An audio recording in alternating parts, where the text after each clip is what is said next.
We're here with Eddie from Kyng. We on? Yes, we are. Right on, how are you? I'm doing very well, man. So in about 6 days. 6 days? Big release. Oh yeah? All right, yeah, Breathe in the Water. Breathe in the Water, our third installment. Yeah, it's a great album. It's the best one we've ever done, and it's gonna blow your mind. I recently saw a quote that said, "You're going to hear a lot of the same elements of the past two albums, but with less involvement from the outside world."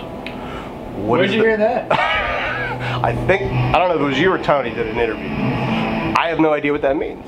Well, I don't know what that means either, but I think there was the last few, like the first record, we kind of just did it because we wanted to jam, and it was like a side project type thing, and it became a bigger thing, you know. Second record, I think we try to appease too much of the higher ups, you know, our bosses, our management, the industry, if you will.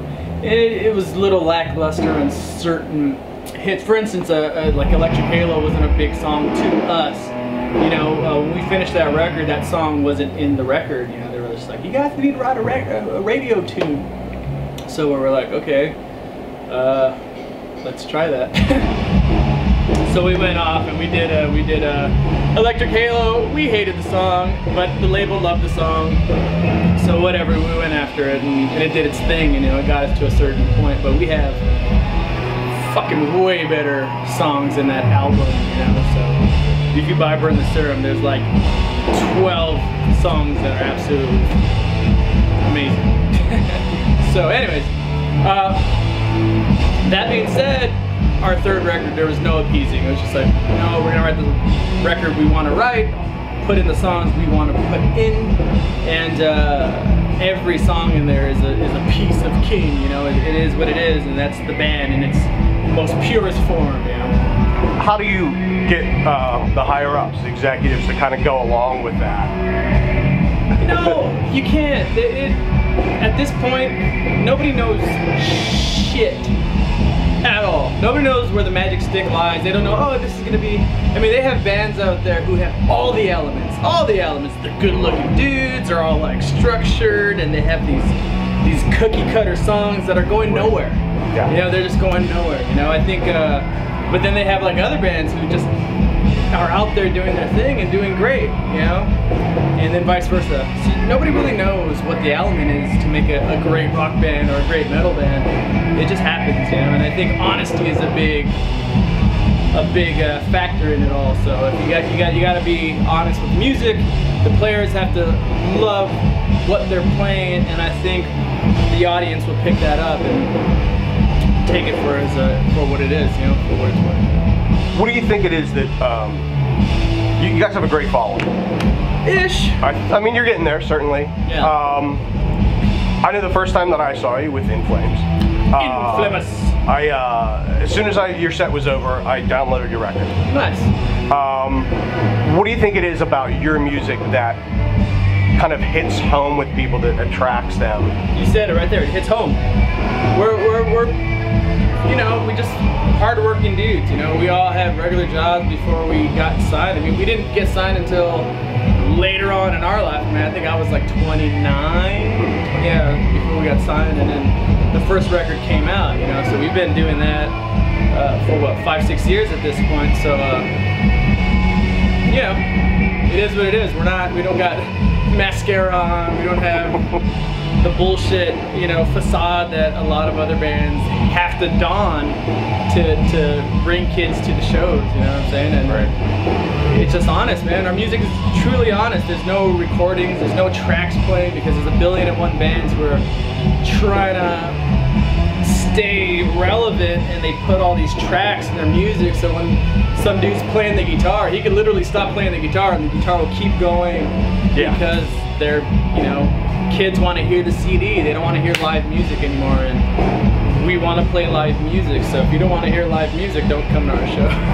Yeah, and I think if that makes sense, it will.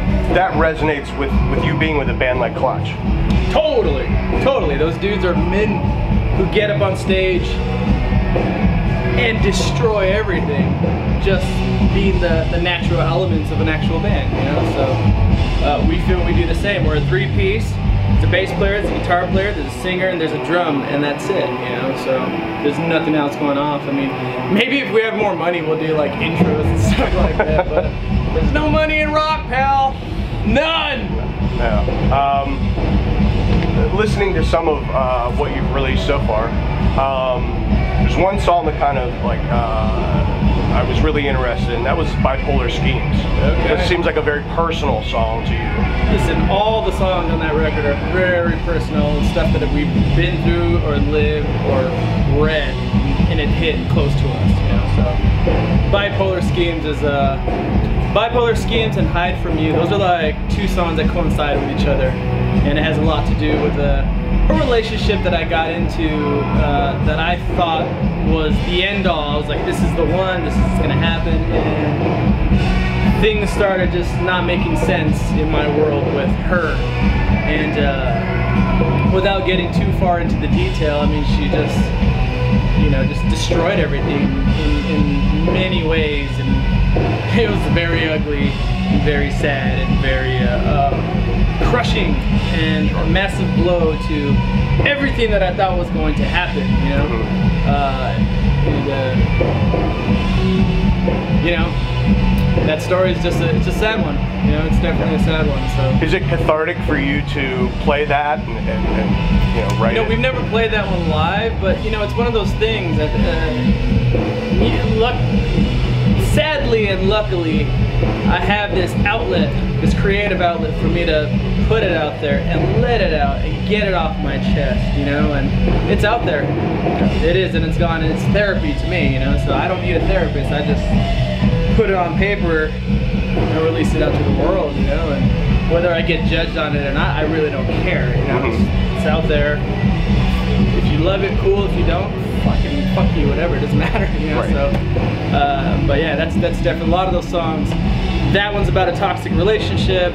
We got Show Me Your Love is about my brother passing, you know, about a year or two after him, you know, going to the great gig in the sky. You know, that song came out, and, you know, a lot of people think it's a love song, and in many ways it is, but it's really an ode to my brother, just wanting him to stay and be here, and just show me your love by staying. But yeah, he had to let go. How much of the new stuff will we hear on this tour? You know, the record's not out yet, so we try to be, you know, picky of what we're putting out there, and we do have a lot of old school fans who still want to hear the old songs from the first record. We try not to play Electric Halo. We definitely don't, man. It's not even in our set. But you know, someone says Electric Halo, all right, we'll do it. But other than that, we got all the heavier stuff. Let's hear, you know, exactly who we're playing with. You know, with Zach Sabbath and Clutch. You know, Black Sabbath is one of my favorite all-time bands. So I get to hear this every night, and Zach is just a guitar legend. And, you know, you get to watch him just fucking shred all night. So it's great for me. And then we get to watch Clutch, or the beast, you know, the manly beast that they are. And you know, we do. Is this filming, or yeah, is it just, it's filming. I feel like your cap's on. Whatever.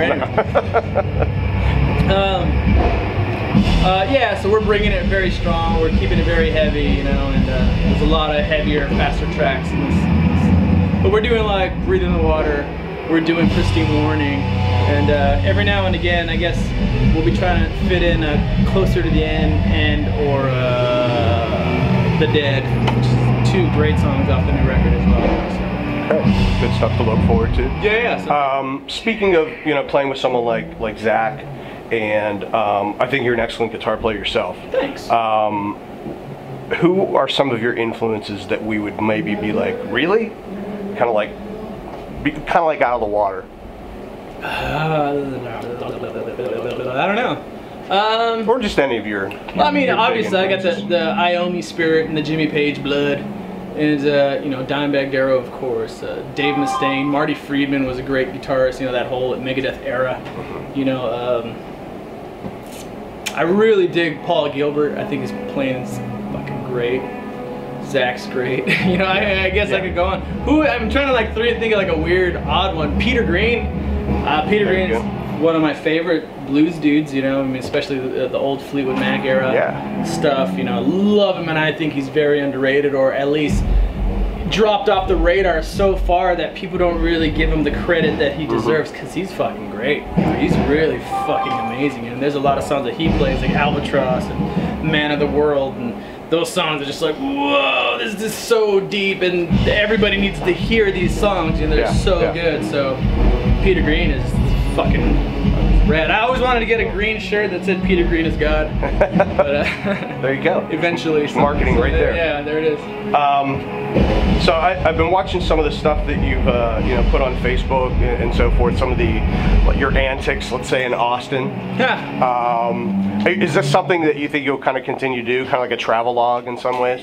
You know, we don't have a crew ever. We don't travel with the crew. It's just us three. We're fucking tired all the time. We're always tired, you know. So we're driving, we're doing merch, we're rehearsing, we're playing, we're doing our gear, we're packing it all up. And then we're back in the van driving to the next city, which is like 6 hours, 9 hours, 10 hours, you know, so we're beat. So something like that. We had our buddy Marty came out, and he was just like filming us, so we're refreshed, you know, we were just recording the record. So we had all that energy to fuck off and be stupid.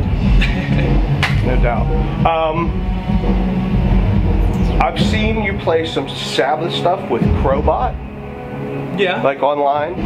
And a long time ago. Okay. Got to see you play Hot for Teacher. Got it. When you were here at the Rex Theater. Do you plan on going out on your own after this, and would you throw in a cover again? You know, because now you have a wealth of material. Yeah, we have a ton of material. We love doing covers, but we're not opposed to it.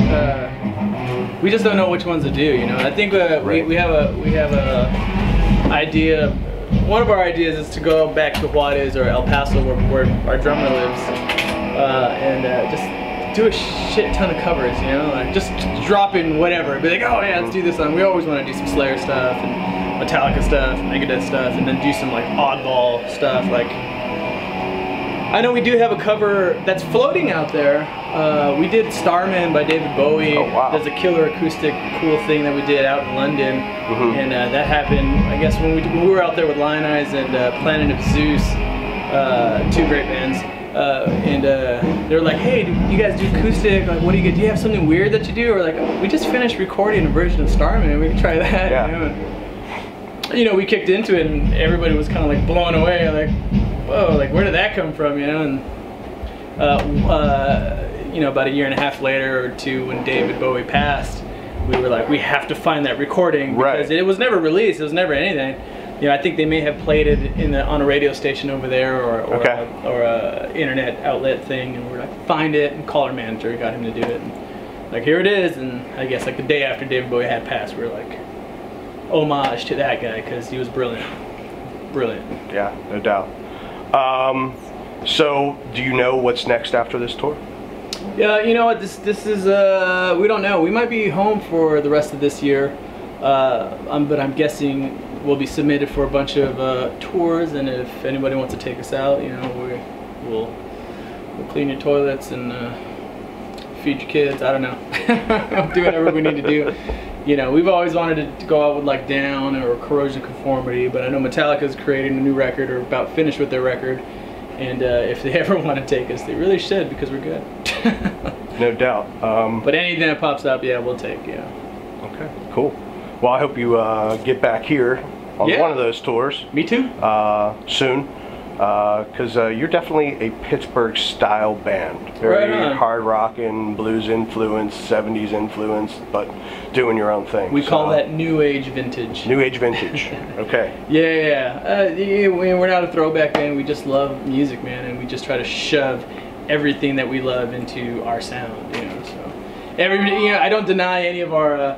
People are just like, oh, you know, that sounds a lot like this song. And I was like, it's probably, it's probably that song, because fucking whatever, like, that's what I was listening to, and sure, you know, we don't deny it, you know, I love Sabbath, I love Zeppelin, I love Queens of the Stone Age, and I love Bowie, and fucking Prince, and, you know, Motorhead, and Slade, like, it's all there. Like, if you were to take the individual members of this band and just put our music in a line, it would just be far as the eye could see. There's some Grand Funk Railroad. Yeah, no doubt. You know, cool. Humble Pie, early Jethro Tull, like it's a Cream, Pantera. You know, just there's a ton of bands. Gojira. Yeah, it's a ton of bands. We love a lot of bands. So, and we just try to mash it all together and make it happen. You know? Well, cool, man. So I look forward to your. Oh God, who doesn't love Soundgarden? Look forward to the record coming out here it's next amazing. week. Let me tell you something. This record, third one, blow your mind. Just pieces everywhere. Shit out your ear. Like it's gonna be good. Awesome. Thanks so much, Eddie. Thank you. Appreciate it.